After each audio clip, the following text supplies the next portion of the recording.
बिस्मिल्लाहिर्रहमानिर्रहीम। अस्सलाम वालेकुम नाजरीन, मैं हूं नदीम खालिद। नाजरीन, अभी दुआ ज़ारा के हवाले से एक नई अपडेट आई है कि दुआ ज़ारा का बाजियाबी के लिए जो केस है वो दरख्वास्त आज दायर की गई थी और वो दरख्वास्त समाअत के लिए मंजूर हो गई है। यानी कि कुछ देर बाद जज साहबान बैठेंगे और जज साहबान ये फ़ैसला करेंगे कि आज ही बाजियाबी का हुक्म जारी हो सकता है। और इस वक्त अदालत के अंदर जबरान नासिर जो वकील हैं मेहदी अली काज़मी के, वो पहुँच चुके हैं। उसके अलावा जो तफ्तीशी हैं इस केस के वो भी पहुंच चुके हैं और मेहदी अली काज़मी साहब भी पहुंच चुके हैं इस वक्त अदालत में। तो ये बड़ी अच्छी बात है कि एक ही दिन में उन्होंने दरख्वास्त दायर की और उसी दिन उनकी दरख्वास्त समाअत के लिए मंजूर हो गई है। तो कुछ ही देर बाद जो है वो फ़ैसला हो जाएगा। आज जज साहबान क्या कहते हैं दुआ ज़ारा की बाजियाबी के हवाले से।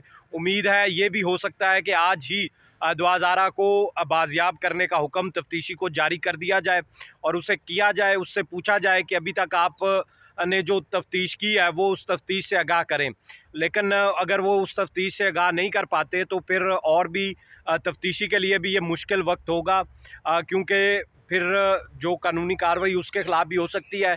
क्योंकि पहले ही तफ्तीशी को बदलने के लिए दरख्वास्त दुआ ज़ारा के वालिद की जानिब से दायर की गई हुई है, वो तफ्तीशी भी तब्दील होना है, क्योंकि इस तफ्तीशी पर उन्हें बिल्कुल भी यकीन नहीं है, क्योंकि इस तफ्तीशी ने कोई तफ्तीश नहीं की थी और इसी बुनियाद पर कहा था कि ये तो अगवा का मुकदमा ही नहीं बनता। तो इस वजह से इसके ख़िलाफ़ दुआ ज़ारा के वालिद के बहुत ज़्यादा तहफ़्फ़ुज़ात हैं और आज इसी तफ्तीशी को अदालत के अंदर बुलाया गया है और 2 रुकनी जज का जो बेंच है वो ये केस अभी सुनेगा बाजियाबी का, दुआ ज़ारा की बाजियाबी के हवाले से। क्योंकि अब दुआ ज़ारा के वालिद जो हैं मेहदी अली काज़मी, उनकी जानिब से ये मौक़िफ़ इख्तियार किया गया है कि उनकी कम उम्र बच्ची है इस वक्त एक ज़हीर नामी शख्स के पास और उसके भाई शब्बीर के पास, और वो उनके हाथों में तहफ़्फ़ुज़ में नहीं है, बिल्कुल ही महफूज नहीं है। तो और वहाँ पर उस बच्ची के साथ ज़्यादती भी की जा रही है, इसलिए उस बच्ची को सबसे पहले बाजियाब कराया जाए और ये दरख्वास्त आज अदालत के अंदर दी गई थी। उसके बाद अगला जो स्टेप होता है वो होता है समाअत का।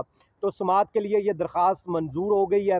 इस वक्त अदालत के अंदर जो भी मुतलका पार्टीज़ हैं वो पहुँच चुकी हैं और कुछ देर बाद जब ये समाअत शुरू हो जाएगी तो उसके बाद जो इसके आर्ग्यूमेंट्स होंगे उसमें जज साहबान जो कहेंगे वो बात मनवन होगी, उसमें अहकामात क्या जारी होते हैं।